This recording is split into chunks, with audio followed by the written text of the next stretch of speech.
Nota del autor. Las notas que necesitamos. Bienvenidas, bienvenidos. Gracias por encontrarnos de nuevo.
Buenas tardes, bienvenidos a La Borra del Café, el espacio en el que la literatura se disfruta sorbo a sorbo.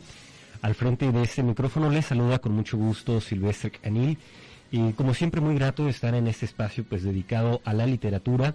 Hoy tendremos un tema muy interesante y quiero recordarles que estamos transmitiendo en vivo desde el Centro Cultural José Atanasio Monroy, aquí en el Centro Universitario de la Costa Sur, y que sus comentarios son muy importantes para nosotros, así que pueden comunicarse a través de las líneas telefónicas 317-382-5031, 317-382-6532, y si lo prefieren pueden hacerlo a través del WhatsApp 317-121-2325.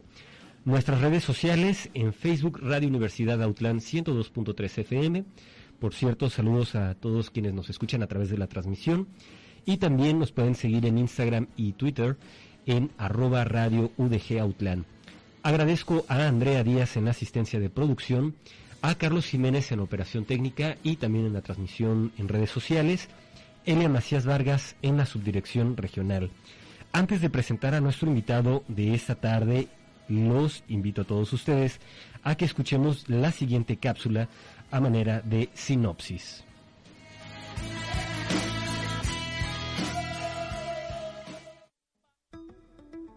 Granos de lectura, granos de historia, granos de actualidad, la mezcla perfecta. Café del día.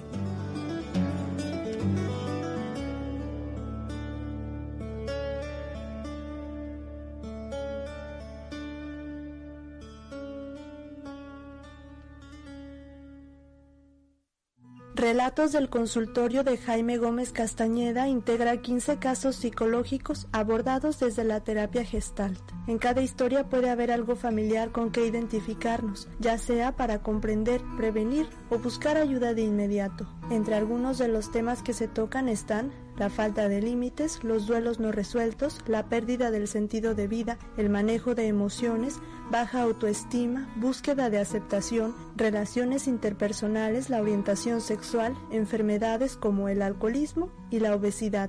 Relatos del consultorio no está dirigido a psicólogos o psicoterapeutas. Es una lectura para todos y todas. Es un libro que provocará la búsqueda del autoconocimiento.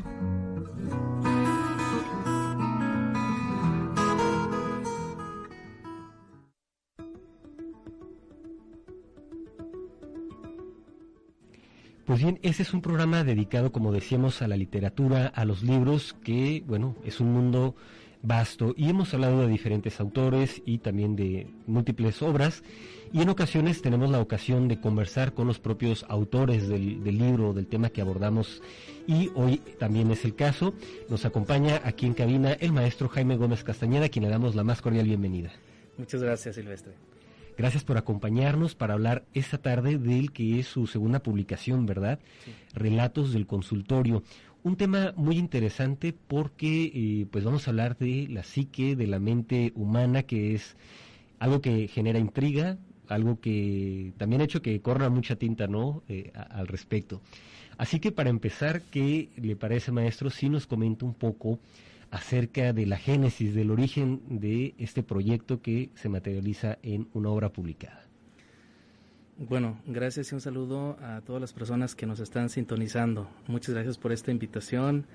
Esperemos que sea una charla a gusto, divertida y que la pasemos muy bien. Este libro, Relatos del Consultorio, llegó a mi mente hace el inicio de este año, en enero, cuando recién publicaba el primer libro, Cerebro Plástico, el cual ya tuve la oportunidad de compartir aquí en un espacio con Elia Macías. Enseguida de publicar ese libro y de hablar de él en diferentes espacios, me saltó a la mente escribir acerca de lo que yo hacía en el consultorio, de cómo yo trabajaba, y un tanto también ayudar a la gente a desmitificar algunas creencias erróneas de ir al consultorio, porque yo recuerdo que cuando era estudiante de psicología, por allá en los años 90, 97, pues había mucha renuencia a ir al tratamiento psicológico. Se consideraba que la gente que iba a terapia psicológica pues era gente loca. Entonces continuamente se diferenciaba, no se encontraba la diferencia entre un psicólogo y un psiquiatra. Bueno, eso sucedió en los 90 y ahora me doy cuenta que sigue habiendo todavía esas falsas creencias y hay resistencia de la gente a ir al consultorio.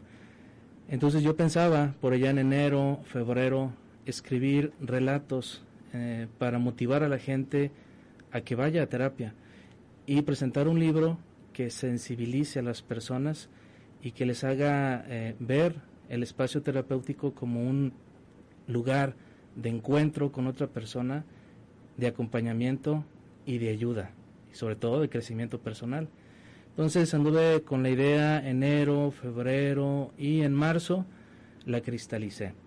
Se dio una situación familiar, mi mamá se cayó, la operaron y fue el momento en el que yo agarré mi computadora y empecé a escribir. Digo este evento porque me tocó cuidarla, entonces hubo tiempo para reflexionar, hubo tiempo de desvelo con ella y yo estaba en un momento muy álgido de lucidez y de embonar las ideas. Entonces dije, es en este momento justo, en este momento a lo mejor no tan a gusto, no tan de felicidad familiar, sino de preocupación, pero fue ahí donde encontré un pasadizo, un momento específico para escribir este libro. Lo escribí yo creo que en menos de un mes. Me encantó cómo iban surgiendo estos relatos que me saltaban a mi mente de una manera muy creativa y pues muy agradable. Entonces por allá como entre marzo y abril le di forma a esto que andaba en mi mente durante pues varios tiempo. Y junto con eso también otra idea que lo detonó es hablar de la terapia Gestalt. Hay muchos enfoques psicológicos en la actualidad, demasiados, y de repente la gente o parte de la gente habla mal de los enfoques. Entonces es también una oportunidad para que conozcan cómo trabaja un psicoterapeuta desde el enfoque gestáltico, cómo lo hace, aunque cada terapeuta gestáltico pues trabaja de diferente manera. Entonces creo que lleva esas finalidades: desmitificar, acercar a la gente al consultorio, sensibilizarla. Por eso lo escribí, y a través de relatos donde la gente pudiera identificarse. También 3 relatos son reales, los demás son ficticios, pero como lo digo al principio del libro, pues la gente puede identificarse con alguna de las historias. Es muy, dice una amiga, es como muy espiritual, aunque no se habla de espiritualidad, ¿verdad? Pero sí llega a tocar esas esas, ¿cómo se dice?, entrañas en las personas para reflexionar y potenciar su crecimiento personal. Perfecto. A manera de un paréntesis, digamos, muy breve, ¿nos pudiera comentar un poco acerca de qué es la terapia gestáltica? Uh-huh.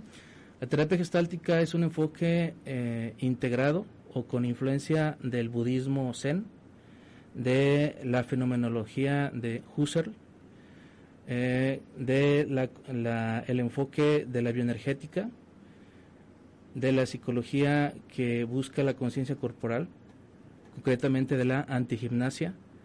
Hay algo también del teatro, porque en terapia gestal se hace la teatralización, se promueve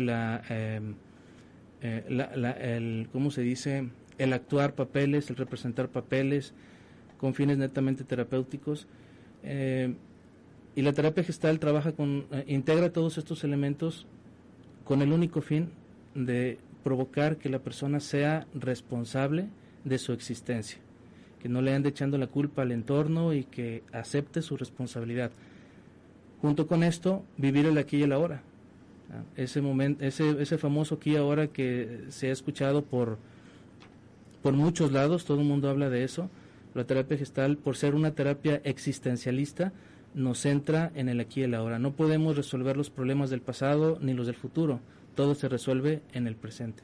Entonces hay un montón de técnicas. La terapia gestal es creativa, le ayuda al terapeuta a descubrir su potencial creativo, a descubrir técnicas, a diseñar técnicas terapéuticas de intervención, con el único fin de que la persona viva el aquí y el ahora, se haga responsable de su vida, dirija su vida y sea auténtico. La terapia gestal es parte de estos enfoques psicoterapéuticos que surgieron en los años 60, cuando aparece la tercera fuerza de la psicología, el humanismo.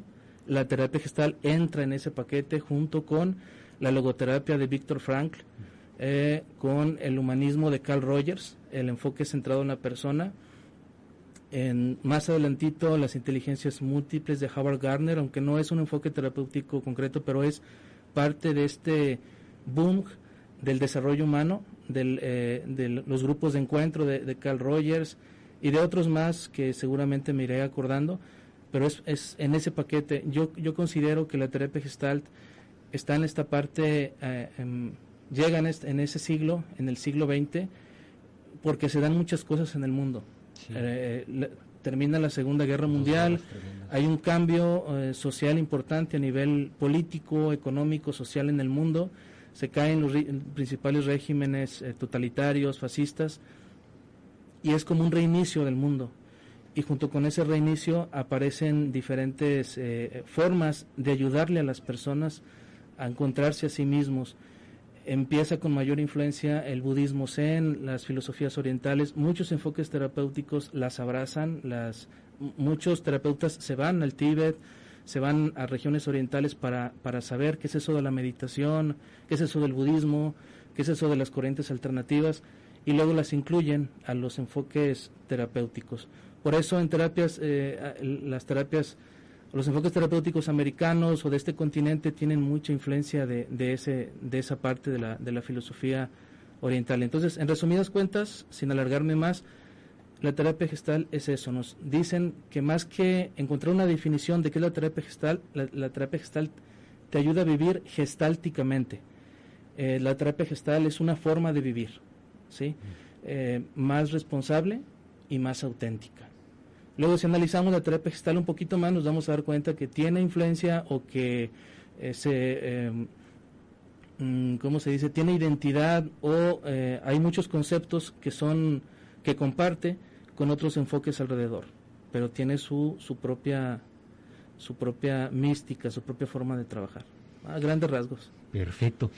Consideré oportuno preguntar, y qué bueno que nos ha dado esta explicación, porque precisamente el libro pues son abordajes, ¿no?, desde este proceso, esta técnica de la terapia gestalt, y bueno, en el caso de que no conociéramos a qué se refiere, pues tenerlo presente, sí, para abordar estos relatos.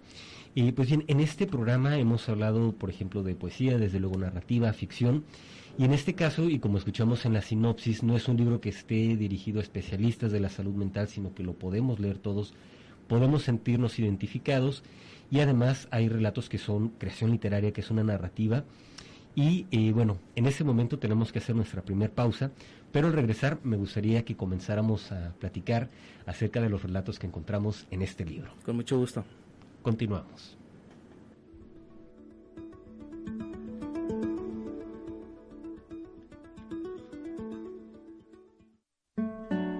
Producir y consumir local. Prácticas sanas y solidarias que nos ayudan a todos. Hagamos una economía circular, que no es más que el aprovechamiento de recursos donde lo principal es una producción al mínimo indispensable y cuando sea necesario hacer uso del producto, apostar por la reutilización de los elementos que por sus propiedades no pueden volver al medio ambiente. Radio Universidad de Guadalajara, por un consumo responsable.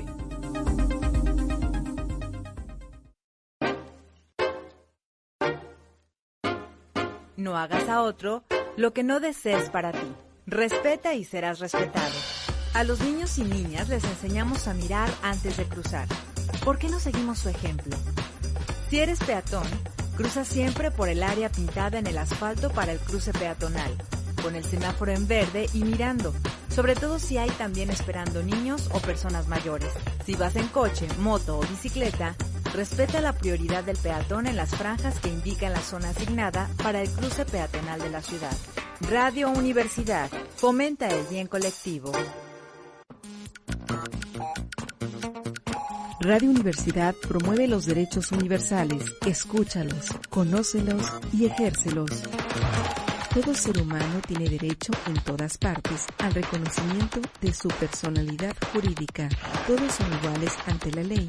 Todos tienen derecho a igual protección contra toda discriminación que inflija esta declaración y contra toda provocación a tal discriminación. Radio Universidad promueve los derechos universales. Escúchalos, conócelos y ejércelos. Personajes ilustres a través de la historia. Gustave Eiffel fue el ingeniero que construyó la torre que lleva su apellido. Esta tenía la finalidad de ser el símbolo de la Exposición Universal de 1889. Sin embargo, la torre no fue su única obra. Entre las más notables están el viaducto de Garabit y el puente de las Tres Fuentes. Por su colosal obra de la ingeniería moderna, se alza como un símbolo de la revolución industrial. Sin duda, es uno de los personajes ilustres en la historia de la arquitectura. Radio Universidad de Guadalajara en Autlán.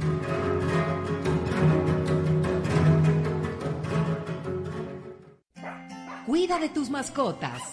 Antes de adquirir una mascota debemos estar informados sobre los cuidados que necesitará. Recuerda que tiene que adaptarse a tu estilo de vida y tú serás el encargado de llevarlo a vivir.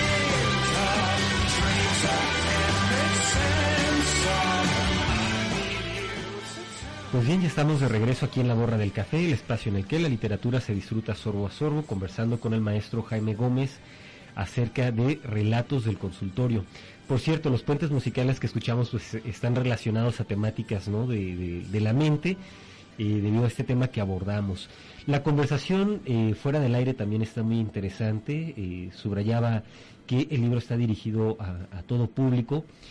Y bueno, también cómo nos ofrece a través de la narrativa esa visión acerca de cómo se realiza ese trabajo en el consultorio, estas dinámicas.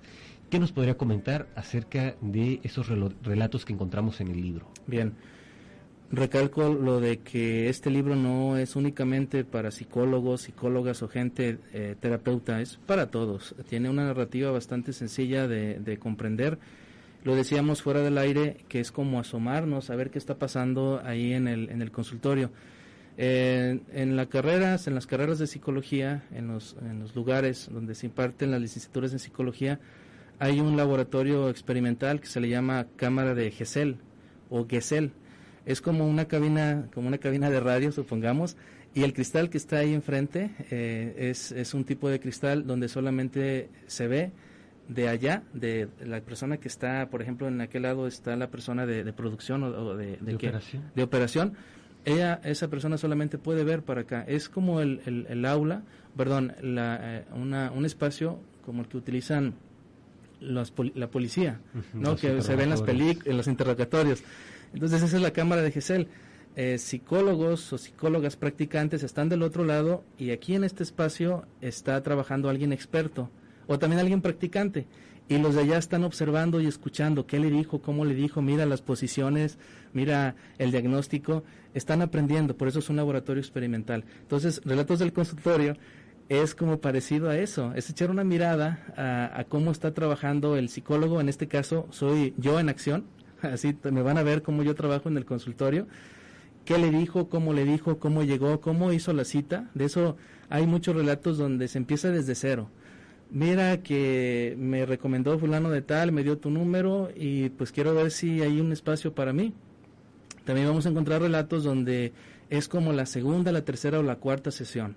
O sea, no es desde cero, ya es un proceso avanzado, donde de repente una persona tiene una crisis, como es el caso de la mujer suicida, tiene una crisis y dice, Jaime, necesito hablarte porque quiero quitarme la vida hoy, ya.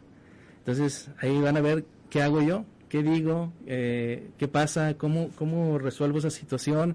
Si le digo a la persona, bueno, pues tengo mi agenda saturada, te veo la siguiente semana, o vente ya, en lo que voy al consultorio, tú cuánto haces, yo tanto, ahí te veo, ¿no? Ahí van a ver, es una miradita a lo que pasa en el consultorio, es fisgonear, pero con esas finalidades que comentábamos hace ratito, sensibilizar a las personas de que den ese paso. Muchas de las veces las personas vamos a terapia psicológica porque ya nos llegó el agua al cuello. Tengo un paciente que me dice que tiene ansiedad, tiene angustia, tiene un montón de situaciones acumuladas, pero que no se trató antes. Entonces ya está a punto de recibir tratamiento psiquiátrico, cuando se pueden prevenir muchas situaciones de estas, ¿verdad? Entonces es para sensibilizar. ¿Qué vamos a encontrar en este libro? Pues como ya se dijo en la cápsula, son 15 historias, 3 de ellas son reales, tengo el permiso de mis pacientes. Claro que pues oculté los nombres de ellos, de ellas, hice algunos pequeños cambios en sus historias, pero son muy interesantes. Vamos a encontrar temas diversos, también como se dijo en la cápsula introductoria, temas relacionados con los límites, cuándo decir sí, cuándo decir no. A las personas nos cuesta muchísimo trabajo, a la mayoría, poner límites a otras personas, ¿verdad? Y cómo a veces las gentes nos metemos en problemas por no decir un no a tiempo.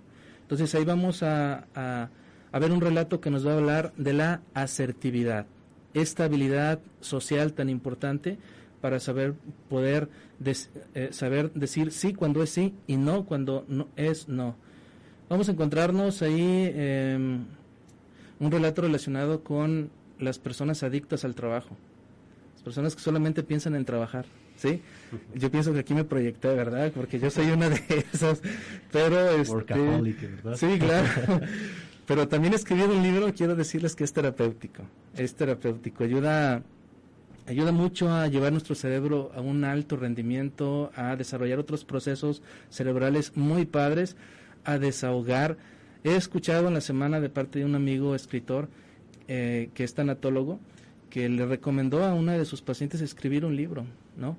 De hecho, en la mañana estuve entrando a algunos episodios de este programa y me encontré que en octubre se grabó un programa con una persona que escribió un libro de poesía, porque había perdido a su hijo, ¿no? Entonces, escribir un libro ayuda muchísimo a sanar algunas cuestiones. Terapia para un hombre atrapado en una botella, bueno, pues es el alcoholismo. Propiamente yo no estoy... falta de límites propios, ¿no? Hacia uno mismo también. Ese es uno. Ese puede ser una de las motivantes a estar atrapado en una botella. Estoy hablando de un alcohólico. No soy especialista en adicciones. En este caso, pues ese caso lo atendí en un primer momento, pero después fue derivado a una institución de adicciones. Hay que tener en cuenta que los y las terapeutas, pues no estamos preparados en todo, no lo sabemos todo, ¿verdad? Y una cosa, el psicólogo, pues es el psicólogo general, para marcar esta diferencia. Un psicólogo es el que sale de su carrera de psicología y psicólogo general. Y el psicoterapeuta es el que estudia uno de estos enfoques, el que estudió una maestría en psicoterapia gestal, en sistemas familiares, en bioenergética, en terapia cognitivo-conductual, etcétera. Hay esa gran diferencia. Vale la pena decirles que para elegir un buen terapeuta también es cuenta, hay que saber con quién ir. Bueno, también nos vamos a encontrar aquí en la terapia para un hombre tartamudo, ¿sí? Sabemos que el tartamudismo pues es un trastorno, ¿sí? Es un trastorno. Pero algunos de esos trastornos están provocados por nuestros miedos, por algunas situaciones traumáticas o por estar frente a una persona que nos impone autoridad. ¿Quién no ha tartamudeado de repente? Por ejemplo, cuando está frente a una persona muy guapo o muy guapa, ¿no? Y no sabemos ni qué decir, se nos van las palabras. Pero en otros contextos también pueden ser tan fuertes las figuras que tengamos enfrente que podamos desarrollar una tartamudez pasajera. Vale la pena revisar eso. La terapia para un hombre explosivo. Aquí pues trabajamos o abordamos la parte esta de la impulsividad. Preguntémonos, ¿quiénes de nuestro auditorio no tienen esta característica de explotar? Sí, de que son como un cerillito que rápido se encienden. El enojo, ¿verdad? El enojo. Una de las emociones que también hay que trabajar con intensidad, cómo manejar nuestros estados de ánimo explosivos. Y ahí se van a dar cuenta cómo desde mi enfoque de la Gestalt se puede abordar este tipo de temas. Terapia para una mujer suicida, pues ya lo comentaba, el fenómeno suicida, todos sabemos, es eso, es un fenómeno que no se le ha encontrado la causa o la motivante exacta. Yo platico con mis estudiantes de la prepa y les digo, si se hubiera descubierto una causa o un tratamiento para las personas suicidas, este fenómeno pues ya estuviera resuelto desde hace tiempo. Pero resulta que no. Cada cerebro es tan singular que se mete en problemas de diferente manera. Entonces, el fenómeno suicida en el mundo es una problemática mundial, cuya estadística es bastante severa. En 2020 la Organización Panamericana de la Salud dice que cada 4 o 5 segundos se suicida una persona. Es una cosa garrafal, es una estadística bastante fuerte. Entonces creo que vale la pena acercarse a este tipo de relatos y reflexionar. Una persona me decía, cuando yo estuve leyendo el libro, me imaginé que estaba contigo trabajando, y algunos temas, aunque yo no los he vivido, algunos temas me hicieron identificarme, y yo también los trabajé más o menos como tú decías ahí en el libro, y de alguna manera me relajé. Entonces creo que la lectura, aunque no es un libro que se le puede catalogar como de autoayuda, creo que la lectura también es terapéutica, ¿no? Así es, sí, de hecho, por ejemplo, pues sabemos que la literatura es un arte, ¿no? Al igual que lo es la música, que lo es la arquitectura, la danza, y en muchas ocasiones eso es lo que ocurre cuando estamos frente a una obra, por ejemplo, musical o una obra literaria, que hay un proceso de catarsis a través de lo que vemos en el personaje, ¿no? Por ejemplo, a propósito del fenómeno suicida, si leemos Las desventuras del joven Werther de Goethe, y conocemos todo hay ahí también cierta identificación con los personajes. Entonces esto es lo que ocurre aquí en el libro a través de estos relatos, que nosotros podemos conocer a esos personajes, esos arquetipos y esas problemáticas que enfrentan. Sí, e identificarnos. La inteligencia emocional, uno de los recursos para potenciarla es la lectura. Por ahí hice una presentación hace algunos meses de cómo aumentar la inteligencia emocional leyendo. Hay gente que habla de la biblioterapia, lectura, de que los libros son terapéuticos, de los que los libros nos ayudan a sanar, a recuperarnos. Vamos, científicamente todavía no está comprobado, pero sí sabemos que los libros, que las letras mueven nuestra existencia. Son para facilitar momentos catárticos, para animarnos a decir las cosas. Y en algún momento yo platicaba con alguien de Colombia que los libros tienen tal poder que a veces transforman a las personas. Hay gente que dice, a mí este libro me ayudó, me transformó, me cambió, no sé cuánta cosa. Los libros mueven la existencia de las personas porque la gente se identifica con ciertos personajes y logra hacer algunos cambios internos. Hay gente que que con una frase que le digan desestructura toda una morfología de creencias y lo hace cambiar a las personas. Las creencias tienen un poder increíble en el actuar de las personas. Todos nos movemos por creencias, si no estuviéramos en este lugar, así de sencillo. Nos movemos por la creencia del dinero, del trabajo, del reconocimiento, de lo que sea. Igual sucede con lo que encontramos en los libros, ¿verdad? Entonces es una invitación, creo que amable, a que la gente se deje tocar por lo que está en estos relatos y encuentre su humanidad. Hace unos días dediqué este libro a una persona y le puse: la vida se puede versar de millones de formas. Es cierto. Partiendo de la idea de que cada cerebro posee una singularidad extraordinaria, todos versamos la vida, todos leemos la vida, todos vivimos la vida desde diferente interpretación, ¿verdad? Entonces, tú te encuentras 15 cosas aquí, 15 historias, 15 formas de versar la vida, de vivir la vida, y estoy casi completamente seguro que te vas a encontrar ahí, de alguna manera, de alguna forma. A lo mejor te identificas conmigo, a lo mejor te identificas con el personaje de ahí. Y después de que pasa este proceso de identificación, surge algo que es muy importante para nuestro cerebro, y que nuestro cerebro lo reclama. ¿Qué vas a hacer con eso? Que para el cerebro no hay cierres momentáneos. Hay reflexiones que te invitan a seguirle, para que luego se cierren las reflexiones que tú has creado en tu mente. Sí, los libros expanden horizontes, visiones del mundo, y pues creo que es algo muy importante en nuestras vidas, ¿no?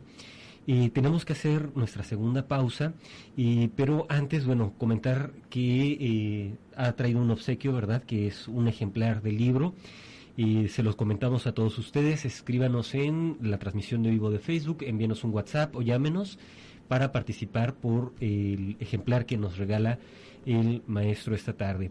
Vamos a hacer nuestra pausa y regresamos.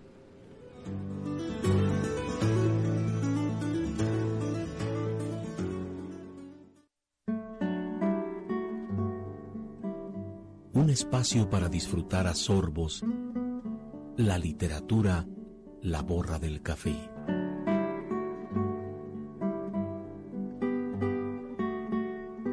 Continuamos. Transmite XHANU 102.3 FM, Radio Universidad de Guadalajara en Autlán de la Grana, con 3.000 watts de potencia, desde Avenida Independencia Nacional 151, Colonia Centro, Autlán de Navarro, Jalisco, México, en internet a través de www.radio.udg.mx. Radio Universidad de Guadalajara en Autlán de la Grana. Contigo. Imágenes en el fondo de la taza que se mueven al ritmo de la lectura. Regresamos.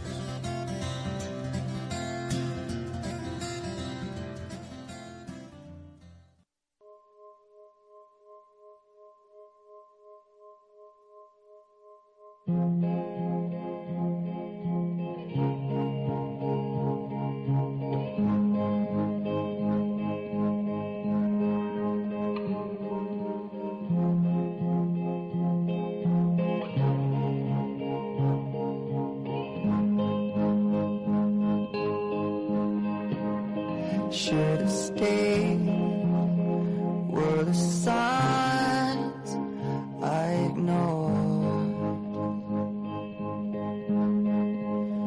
Can I help you not to hurt anymore? We saw brilliance when the world was asleep. There are things that we can have but can't keep.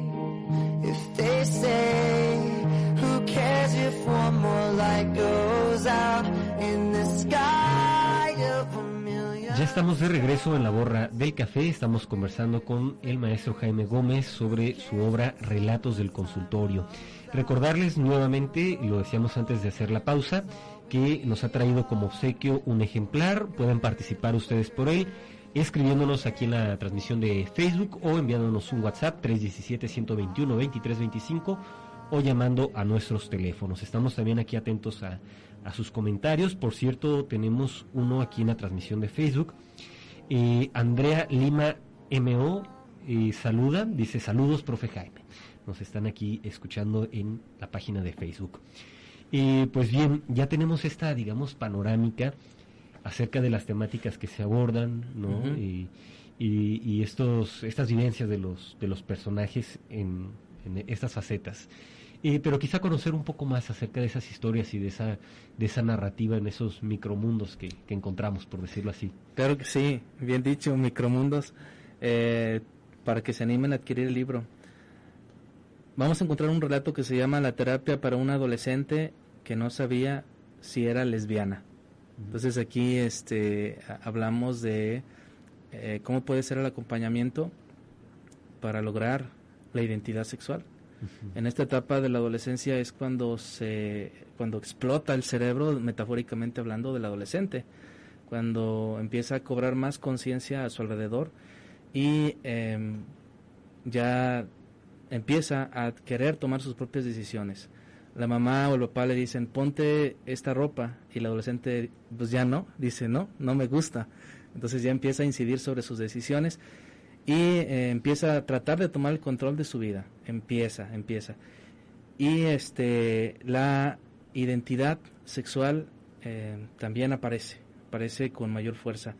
Si nos dicen cómo ser hombres, o nos dijeron cómo ser hombres, cómo ser mujeres, de los 0 a los 11, 12 años, en la adolescencia aparece esta etapa de cuestionamiento. Uh-huh. Y de decir: sí, es cierto, me identifico y me siento mujer porque tengo mis órganos sexuales, mis genitales femeninos, y sí, me cae bien esta feminidad que pues me la han inculcado, la he visto afuera, me identifico y soy o me considero heterosexual. Pero va a haber mujeres que van a decir: no, creo que por este cambio, por esta explosión hormonal que estoy viviendo, ya no me siento así, como me dijeron que me pensara, que me sintiera, que me identificara. Entonces empiezo a tener dudas y veo que el mundo heterosexual no es la normalidad, sino que hay otras formas de expresión, y es ahí cuando empiezan los cuestionamientos. Entonces esta es una oportunidad para reflexionar de cómo podemos lograr nuestra identidad, estar a gusto con nuestra identidad sexual, porque hay que tomar en cuenta que muchas personas se llevan esa confusión de su identidad sexual a lo largo de su vida, inclusive el matrimonio. Entonces es un problemón, porque resulta que ya con 5 o 6 hijos el hombre dice: pues ya no me quiero vivir como tal, quiero operarme, quiero ser transexual, empieza una revolución que creo que no es incorrecto, ¿no? Es que padre que una persona por fin se viva feliz en cierto momento de su vida, pero en la adolescencia tiene que haber ese acompañamiento para que los chicos y las chicas logren sentirse a gusto y no se lleven problemas al futuro. La terapia para una mujer que perdió a su hijo. Este es un relato de los que son reales. Esta persona pues me permitió compartir ese testimonio y es impactante. De hecho, mi amigo doctor Luis Fernando Telles Arredondo, es fraile carmelita, que me escribió el prólogo, recomienda, dice, el orden de los relatos no necesariamente tienes que empezar con el 1, luego con el 2, no, puedes leerlos en el ¿cómo se dice? En la cronología que quieras, de arriba para adelante, del medio para atrás, como sea, pero te recomiendo que empieces con la terapia para una mujer que perdió a su hijo. Entonces, es una recomendación, pero pues no es ley. Tú puedes leerlo, empezar a leer con el que quieras. La terapia para un hombre víctima. Los seres humanos en ocasiones elegimos roles para vivirnos y en ocasiones elegimos ser víctimas. Con este relato nos podemos dar cuenta que tenemos que salirnos de esa forma de vivir. La gente elige formas de vivir y a veces se estaciona en esas formas de vivir y no se permite otras alternativas. En terapia gestal decimos que las personas, que hay polaridades, el triste, el enojado, el malo, el bueno. La gente podemos vivir en diferentes categorías, pero hay personas que eligen una sola forma de vivir, una sola categoría y se pierden de la riqueza de su ser, de cuántas formas. Entonces, aquí vamos a ver cómo le digo a una persona que experimente vivirse en otra forma de ser, que lo ensaye, que lo practique y que descubra algo de él en esa forma. Entonces hay que dejar de ser víctimas y ser responsables. En el 10 vamos a encontrar la terapia para un hombre que intentaba amar, pero al revés. Yo te pregunto, ¿qué comprendes de esto? Amar al revés, ¿no? Pues, ¿qué será? Me iría por los antónimos, en el cual pues su forma de expresar amor en realidad es todo lo contrario, es una forma pues enfermiza, ¿no? Que no es algo saludable y que no es realmente pues amor. No es amor. Hay personas que quieren iniciar una relación con el acto sexual. Ah, ok. Aquí nos referimos a, digamos, procedimiento, pasos, ¿no? Sí. En una ocasión yo le decía a un paciente, a ver, más o menos dime cuál es el proceso de una pareja. Y ya bueno, pues nos conocemos, nos enamoramos, nos queremos mucho, hay más confianza, nos tocamos, nos abrazamos y bueno, nos entregamos. ¿Ok? ¿Cómo sería al revés? No, pues primero nos acostamos y luego todo al revés. Y bueno, ¿cómo te llamas? Sí, entonces aquí vamos a encontrar a una persona que intentaba amar al revés y decías que no encuentro la pareja. Y yo le digo, es que estás amando al revés. Estás empezando por lo final, distorsionado, y no es lo correcto. Aunque sabemos que no hay reglas en esto de lo que llamamos amor, en esta neurosis compartida que se dice en Gestalt que es el amor, es una neurosis compartida, no existen rutas, no existen manuales. Alguien dice no hay edad para el amor, también hay personas que se atreven a decir eso, no hay edad, no hay momentos, no hay nada está dicho, pero sí es curioso que alguien trate de encontrar al amor de su vida o su pareja, empezando primero por el acto sexual, ¿verdad? O sea, esa búsqueda frenética por ese lado es curiosa. En este caso descubrimos que estaba buscando el amor al revés y al final el paciente pues se da cuenta que por ahí no va. Entonces ahí también se habla de la sexualidad y cómo nuestra sexualidad también puede estar deformada a través de una cultura patriarcal que le dice que el hombre es el que tiene más libertad sexual, que el hombre es el que... Este libro toca varios temas culturales muy interesantes y uno de ellos es el sexual. Ya hablábamos de la chica adolescente que tenía confusión con el lesbianismo. Aquí tenemos otro, ¿verdad? Como a veces la sexualidad mal expresada o incorrectamente expresada nos puede traer problemas. 11, la terapia para una ancianita que perdió a su esposo. Igual, bueno, parecido a la mujer que perdió a su hijo pequeño, en este también se trata un tanto el proceso del duelo. Uh-huh. ¿Qué pasa cuando una ancianita de 85 o 90 años pierde a su viejito? Nos podríamos preguntar, ¿la ancianita va a caer en depresión? ¿Caería en depresión? ¿La ancianita muere de tristeza? O diría Abraham Maslow en su famosa pirámide de las necesidades humanas, ¿no? Publicada en los 80, de hecho se dice, hablando del humanismo, se dice que Abraham Maslow es el padre del humanismo, está escrito en muchos libros. Yo difiero de eso, pero bueno, él escribió muchos libros, pero este libro de las necesidades humanas es un acierto gigantesco. Los seres humanos nos movemos a través de la satisfacción de necesidades. Y en esta pirámide que él pone para decir que tenemos que satisfacer las necesidades básicas, dormir, alimentarse, la homeostasis, de hecho también el sexo, el ser humano conforme va creciendo, va desarrollándose, se vuelve todavía mucho más complejo. Entonces surgen necesidades más complejas, la necesidad de pertenecer a alguien, de ser parte de algo, la necesidad de autorrealización, la necesidad de éxito, son necesidades complejísimas, complejísimas, no las entendemos completamente. Y en el último peldaño de esta pirámide está la necesidad de la autorrealización, que se da cuando ya tenemos 65, 70 años. Si lo reflexionamos, es como la salida del trabajo, es como la jubilación. Ya me siento autorrealizado. Por fin descubrí la teoría de la relatividad. Albert Einstein, a sus tantos años, en esa cúspide de inteligencia, descubre la teoría de la relatividad, y la va trabajando durante años, pero al final lo logra. Entonces, Una característica de estas personas que llegan a la autorrealización para estas personas ancianas, es la aceptación de hechos. Para un anciano, para una anciana, es más fácil aceptar el hecho de la muerte de alguien cercano que una persona como tú y yo, jóvenes. Porque nosotros estamos iniciando en la vida y cargamos duelos y en ocasiones no sabemos resolver las pérdidas, no las comprendemos. Pero los ancianos, ¿qué nos pueden contar a ti y a mí? Nos pueden contar 1000 historias, han pasado por muchos duelos. Y hace poquito me dijo mi suegro, que ya tiene 90 años, desgraciadamente se le fallece una hija, y le digo, yo a usted lo admiro por su fortaleza. Y él me dice, es que es voluntad de Dios, no puedes hacer nada. Y el tipo entero totalmente. Ellos tienen la capacidad de aceptar los hechos tal cual son y tienen más recursos que tú y que yo, aunque no hayan ido a terapia. Algunos sí les falla, pero aquí vamos a encontrar una ancianita que con 2 sesiones se detuvo la crisis y en la siguiente sesión la señora regresó cambiada y transformada, ¿verdad?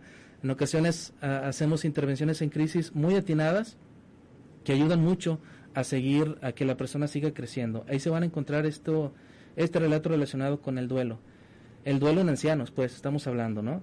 Y luego la terapia para un hombre sonriente. ¿Tú conoces personas sonrientes? ¿Siempre andan sonriendo? Sí, ahora que me viene a la mente, había un amigo de la secundaria, me parece que siempre se estaba riendo, siempre estaba sonriente. Sí, y por lo tanto son felices siempre. Pues creo que la vida es eso, ¿no? Un montón de matices, entonces no podemos estar felices siempre. Siempre hay cambios, ¿no? Sí, dicen la ganadora del premio Nobel de Medicina en el 2009, Elizabeth Blackburn, ahora escribe en el 2017 el libro La solución de los telómeros. Dicen ellas dos en este último libro que las emociones solamente duran 90 segundos. 90 segundos.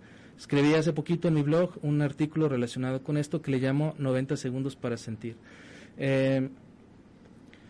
Si la felicidad se estacionara en nosotros, no hombre, pues seríamos personas sin problemas, sin ningún conflicto, seríamos felices por la eternidad. Algo que dice el autor israelí Yuval Noah Harari, mundialmente leído por muchas personas, dice que uno de los temas pendientes para la humanidad del 2050 en adelante es que el ser humano va a lograr la dicha total. Vamos a ser felices por siempre. Y gente, esto parece como que sacado de un cuento, pero hay empresas que están trabajando en la bioquímica de la felicidad. ¿Sabe qué me recuerda esto? Me recuerda ese libro de Huxley, Brave New World, o Un Mundo Feliz. Ah, sí, claro. Con el Soma y todos felices siempre. Claro. De hecho, ese libro está citado en este libro que se llama Homo Deus, donde él dice que lograremos ser felices por siempre, venceremos la muerte. Y ya hay gente que está trabajando de manera seria en vencer la muerte, en crear seres humanos de 150, 200 años. Pero él mismo hace una crítica a esta perspectiva, que cuando tengamos 100 años, 120 años, el haber tenido un hijo será como un recuerdo muy lejano y que no tiene chiste la vida. Y la tercera asignatura para este hombre, Yuval Noah Harari, es que ascenderemos a dioses. Dioses no se refiere a algo divino, sino que nos vamos a conectar con la tecnología, haremos la ingeniería, la bioingeniería estará haciendo su parte con mayor fuerza, y seremos seres genéticamente, vamos a incidir en el proceso de la evolución que decía Darwin, vamos a meternos y ya no vamos a esperar tantos años para evolucionar, sino que va a haber unos cambios ahí. Se habla mucho de transhumanismo, ¿no? Por ejemplo, exacto, los cyborgs o modificaciones tecnológicas o con aparatos para una mejor visión, mayor fortaleza. Eso es. Otras habilidades. Perdón, maestro, vamos a ir a nuestra última pausa, es muy breve también y continuamos. Claro. Perdón, y antes recordarles que se comuniquen, ya estamos cerca de concluir el programa, así que pues participen por el ejemplar que nos obsequia el maestro esa tarde. Regresamos.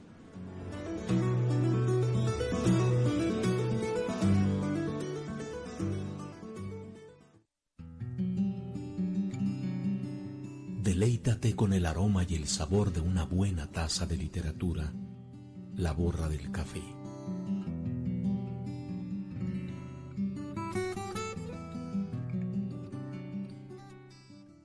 Radio Universidad de Guadalajara. Nos quedamos contigo.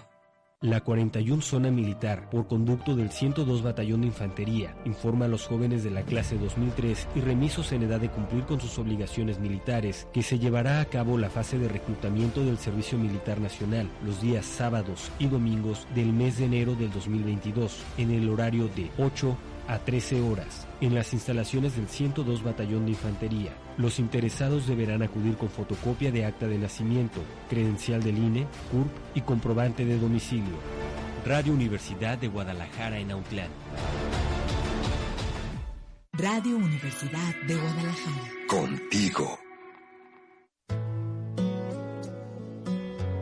Figuras literarias que se forman en el fondo de la taza y se interpretan a través de la lectura, la borra del café.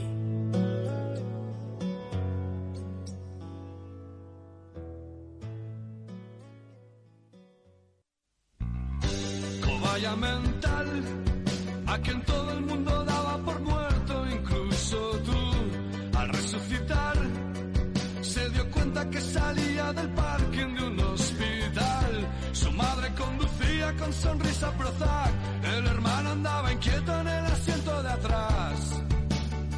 Hiperactividad.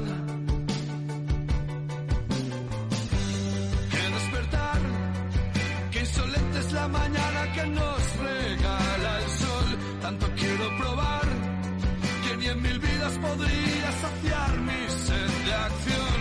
Y justo aquel instante un recuerdo volvió, aquella nebulosa de la noche anterior, con su brindis fatal. Bien, ya estamos de regreso aquí en la borra del café y bueno, estamos ya en la recta final. Esta tarde conversamos acerca de los relatos del consultorio, una narrativa con algunos aspectos basados en la realidad, ¿no? Y de las experiencias propias en consultorio, pero también pues hay esta creación literaria, esta narrativa que nos presenta personajes que pues enfrentan situaciones muy diversas. Y pues nos queda poquito tiempo, maestro, y en estos minutos quizá pues abordar alguno de los otros relatos, o gustaría compartirnos algún fragmento. Sí, terminaríamos, y bueno, decir solamente me explayé con este libro de Homo Deus, de Yuval Noah Harari, donde habla de la dicha. Vamos a encontrarnos en la realidad gente que siempre anda sonriendo, pero pues hay que dudar, siempre hay que dudar de las personas que aparentemente muestran una estabilidad total. Ojo con eso, todos traemos un cerebro moldeado de diferente manera, y yo todavía no he encontrado a alguien que sea feliz completamente, y si las emociones duran 90 segundos, no creo que alguien sostenga la felicidad por tanto tiempo, ¿verdad? Porque nuestro cerebro es susceptible de emocionarse y de cambiar su estructura en todo el día, ¿verdad? Y bueno, ahí vamos a encontrar qué pasa con ese hombre sonriente y cuáles son las consecuencias de estarle siempre sonriendo a la vida. En el trabajo, estarle sonriendo a la vida, ¿qué pasa? ¿No explotarán a este hombre que para todo dice que sí? Una persona que tiende continuamente a sonreír puede estar también siendo explotada porque se aprovechan de su nobleza, ¿verdad? Bueno, en el relato 13, que ya vamos a terminar, vamos a encontrar la terapia para un hombre atrapado en 107 kilogramos. Nos valdría la pena preguntarnos por qué de repente la gente no logra cumplir sus metas en cuanto a bajar de peso, si nos encontramos pues obesos o con un problema de trastorno de conducta alimentaria. Vamos a descubrir que este hombre pues se vive en una paradoja. Llega a 107 kilos después de haber bajado más de 20 y de ahí no se mueve. Entonces, cuidado, es un relato que nos puede ayudar a pensar, a reflexionar en nuestra imagen corporal. En el 14 vamos a encontrar la terapia para un hombre que quería viajar a Ixtlán. Viaje a Ixtlán se llama el libro de Carlos Castaneda, donde cuenta sus vivencias con un chamán, y está muy interesante, y yo uso esa metáfora para hablar con mi paciente de esto. Tú lo que quieres es regresar a Ixtlán, e Ixtlán no te lo vas a encontrar igual como hace años. Es como querer, hay gente que dice, yo quiero que todo vuelva a ser como antes. Pues eso no existe.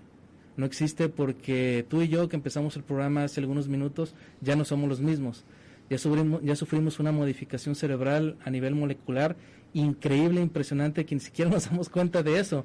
Ya tuvimos muchos inputs a través de o entradas a través de nuestros sentidos y ya no somos los mismos. Nuestro cerebro ya se configuró en esta pequeña charla. Entonces, querer volver al pasado, querer volver a tener una relación como antes, eso no existe. Existe reorganizar nuestros vínculos amorosos, nuestras relaciones interpersonales y mejorar, siempre, siempre mejorar. Y en el 15 tenemos la terapia para una mujer que no soportaba, una mujer que no soportaba la risa de Bob Esponja. ¿Sí? En alguna ocasión sí me encontré con un personaje así, es que yo no soporto cómo se ríe Bob Esponja. Y una persona que me entrevistó sobre este libro también decía, es que a mí me encanta, me fascina Bob Esponja, pues lee el relato. En este caso te vas a encontrar con una persona pues que no le cae bien cómo se ríe Bob Esponja. Entonces, hay algo de nosotros, en psicoterapia le llamamos proyección, hay algo en los programas de televisión que escuchamos, que leemos de repente que no nos gusta. Y dicen, hay otro dicho que es un cliché ya en psicoterapia, lo que te choca, te checa. No siempre es así. Yo hago en todos los relatos hay una pequeña nota terapéutica, en todos, donde digo, el trabajo de esta persona, el futuro trabajo de esta persona va a ser trabajar o echarle muchas ganas en esto y en esto otro. Entonces, en la nota que pongo del que no le caía bien la risa de Bob Esponja, digo, no todo es proyección, no todo lo que vemos en tele tiene que ver conmigo. O sea, si no vamos a psicotizarnos, vamos a decir, ay, es que tengo algo relacionado con Bob Esponja y lo tengo que trabajar en terapia. No siempre, la proyección no siempre es eterna, no siempre es una ley. Hay ley. Experiencias que hacen que ya nos moleste alguna cosa en particular, ¿no? De cierto alimento, cierto tono de voz, porque inconscientemente lo asociamos a alguna experiencia negativa. Pudiera ser. Maestro, nos quedan pues prácticamente 1 minuto 10 segundos, tenemos casi que despedir. Pues bien, a través de estos relatos y la narrativa conoceremos a personajes muy diversos, variopintos, y sin duda empatizaremos con algunos de ellos a partir de nuestras experiencias. Bien, tenemos algunos comentarios aquí en Facebook, por ello estaba yo viendo el celular.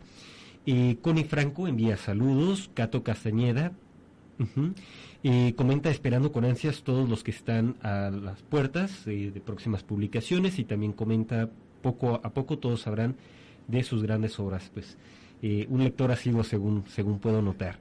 Claro. Y bueno, pues a quienes nos comentaron en Facebook, Carlos, ¿tenemos mensajes de WhatsApp? No, bien, entonces las participaciones que tuvimos han sido todas aquí en Facebook, y pues solicitamos a Cato, quien es quien se llevará el obsequio que nos han traído esta tarde del ejemplar. Qué bien, sí lo conozco al Cato. Muy bien. Pues bueno, llega el momento de despedirnos. Muchas gracias por acompañarnos esta tarde en La Borra del Café. Un honor, muchísimas gracias. Ojalá y podamos regresar a seguir conversando, está muy padre. Claro que sí, y muchas gracias a todos por sintonizarnos. Hasta la próxima, muy buenas tardes.